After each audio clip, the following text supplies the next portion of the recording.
Hi friends, high blog চ্যানেলে আপনাদেরকে স্বাগত।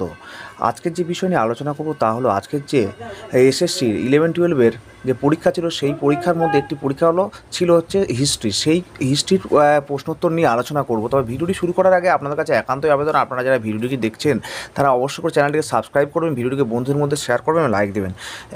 তো আসুন শুরু করা যাক।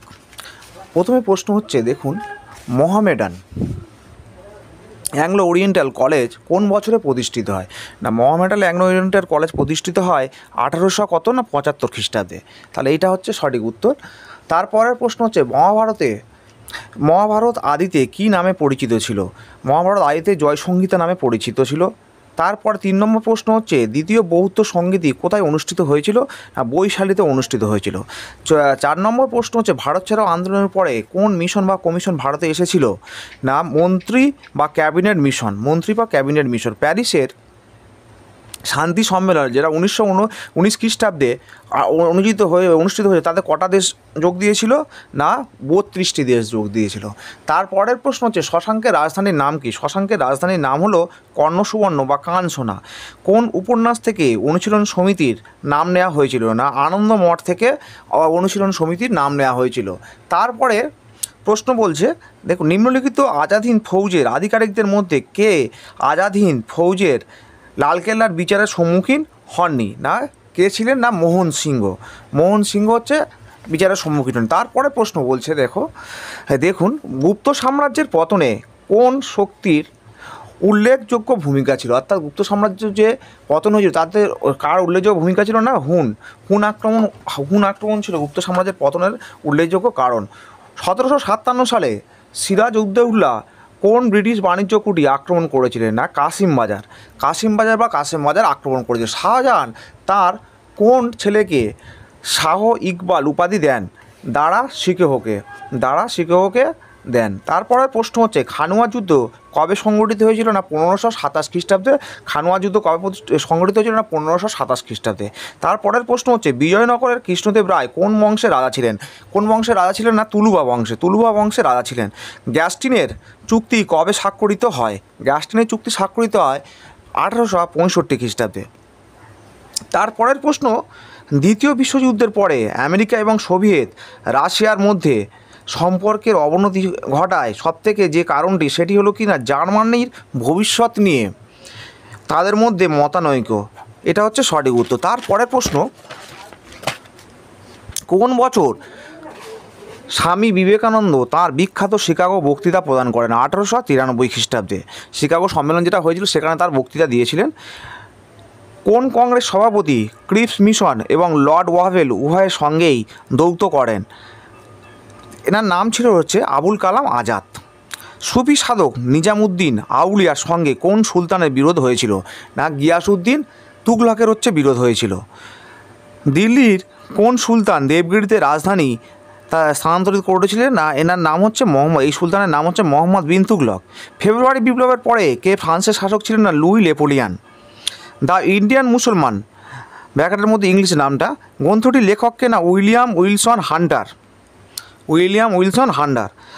হান্টার। মেটারনিক কে ছিলেন? মেটারনিক ছিলেন অস্ট্রিয়ার প্রধানমন্ত্রী বা চ্যান্সেলর। নিম্নলিখিত হরপ্পা সভ্যতার কেন্দ্রগুলির মধ্যে কোথায় পোতাশ্রয়ের সাক্ষ্য পাওয়া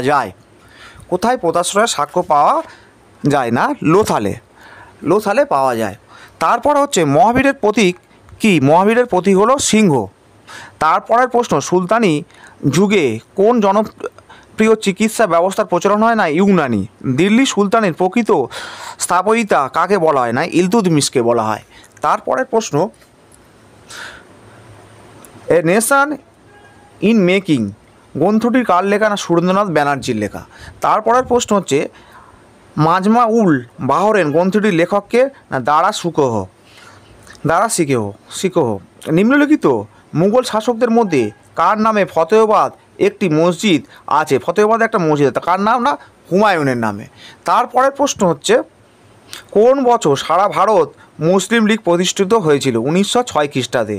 বাহামনি রাজধানী কোথায় ছিল এবং পরবর্তীকালে কোথায় স্থানান্তরিত হয় বা কোথায় হয়? গুলমার্গ থেকে বিদারে। তারপরের প্রশ্নটা, ঔরঙ্গজেব দাক্ষিণাত্যের কোন শিয়া রাজ্য অধিকার করেন? না, বিজাপুর। তারপরের প্রশ্ন হচ্ছে নিম্নলিখিত প্রতিষ্ঠানগুলির মধ্যে কোনটা চোল শাসনের অন্তর্গত নয়? না সমিতি। জার্মানির ঐক্য সাধনে বিসমার্কের কৌশলকে কী বলা হয়? না রিয়েল পলিটিক। ভারতের কোন অঞ্চলে সাতবাহন বংশের উত্থান হয়েছিল? না অন্ধ্রপ্রদেশে। বর্তমান যে জায়গা অন্ধ্রপ্রদেশ সেখানে হচ্ছে উত্থান হয়েছিল। তারপরের কোশ্চেন বলছে তুর্কি ভাষা ইলতুৎমিশ শব্দের অর্থ কী? না সাম্রাজ্যের পালনকর্তা। তারপরের প্রশ্ন মধ্যযুগে বাংলার কোন কবি গুণরাজ খান উপাধি পান? মালাধর বসু। নিম্নলিখিতগুলির মধ্যে কে সোমপ্রকাশ সংবাদপত্রের সঙ্গে যুক্ত ছিলেন? ঈশ্বরচন্দ্র বিদ্যাসাগর। তারপরের উত্তরটা দেখুন, না নেপোলিয়ান কার সঙ্গে কনকর্ডাট স্বাক্ষর করেন? না পোপ সপ্তম পায়াসের সঙ্গে। তারপরের কোশ্চেন হচ্ছে 1792 খ্রিস্টাব্দে কাদের মধ্যে শ্রীরঙ্গপত্তনমের চুক্তি স্বাক্ষরিত হয়েছিল? টিপু সুলতান এবং ব্রিটিশদের মধ্যে। পরের কোশ্চেন হচ্ছে নিম্নলিখিত তারিখগুলির মধ্যে কবে বঙ্গভঙ্গের প্রতিক্রিয়ায় অরুন্ধন বা উপবাস পালন করা হয়েছিল? 16 অক্টোবর 1905 খ্রিস্টাব্দে। তারপরের কোশ্চেন হচ্ছে 1916 খ্রিস্টাব্দে কে ইন্ডিপেন্ডেন্ট লেবার পার্টি প্রতিষ্ঠা করেছিলেন?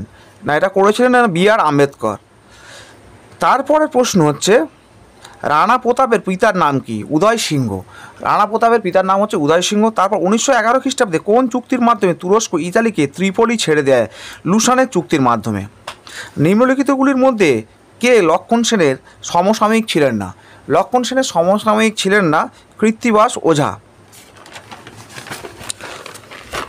তারপরে কোশ্চেনটা দেখুন, দ্য সোশ্যাল কন্ট্রাক্ট গ্রন্থটির লেখককে? যে রুশো। কোন রাজার পৃষ্ঠপোষকতায় সাঁচি স্তূপ নির্মিত হয়েছিল? না অশোকের। নিম্নলিখিতগুলির মধ্যে কে আর্যদের আদি বাসস্থান বিষয়ে লিখেছিলেন? বাল গঙ্গাধর তিলক। তারপরের কোশ্চেনটা বলছে যে নিম্নলিখিত পশুগুলির মধ্যে কোনটি হরপ্পার যে শিল ছিল, যে শিলগুলি ছিল তার মধ্যে উৎকীর্ণ হয়নি? না অশ্ব বা ঘোড়া।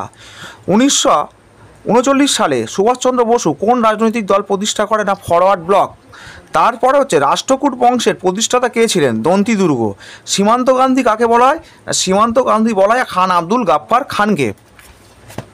তারপরের কোশ্চেনটা হচ্ছে 1800 খ্রিস্টাব্দে নেপোলিয়ান কোন অর্থনৈতিক সংস্থা প্রতিষ্ঠা করেন? না Banque de France. Servants of India Society কে প্রতিষ্ঠা করেন? না গোপাল কৃষ্ণ গোখলে। ঠিক আছে। তারপর হচ্ছে নিম্নলিখিতগুলির মধ্যে কে স্বরাজ্য দলের সঙ্গে যুক্ত ছিলেন? না রাজেন্দ্র প্রসাদ। 1830 খ্রিস্টাব্দে বিপ্লবের পরে ফ্রান্সের শাসক কে হন? না লুই ফিলিপ। কোন লেখ থেকে আমরা কলিঙ্গরাজ খারবেল সম্পর্কে জানতে পারি? হাতিগুম্পা বা হস্তিগুম্পা লিপি থেকে। তারপরে হরপ্পা সভ্যতার বিশাল স্নানাগারটি কোথায় অবস্থিত? না মহেঞ্জোদারোতে। তারপরে কোন বছর আকবর প্রথমবারের মতো জিজিয়া কর বিলোপ করেন? না আকবর জিজিয়া কর প্রথম বিলোপ করেছিলেন 1564 খ্রিস্টাব্দে। তারপরে প্রশ্ন অর্থাৎ শেষ প্রশ্নটি বলছে না কোন আইনের দ্বারা সতীদাহ প্রথা অবলুপ্ত হয়েছিল? 1929 খ্রিস্টাব্দের রেগুলেশন অ্যাক্ট যেটা কি 17 নম্বর ছিল, এই আইন দ্বারা হচ্ছে সতীদাহ প্রথা রোধ করেছেন। তো ফ্রেন্ডস আজ ছিল এই পর্যন্ত। আপনারা যদি ভিডিওটিকে পছন্দ করেন অবশ্যই করে চ্যানেলটিকে সাবস্ক্রাইব করবেন, ভিডিওটিকে বন্ধুদের মধ্যে শেয়ার করবেন, লাইক দেবেন। ধন্যবাদ।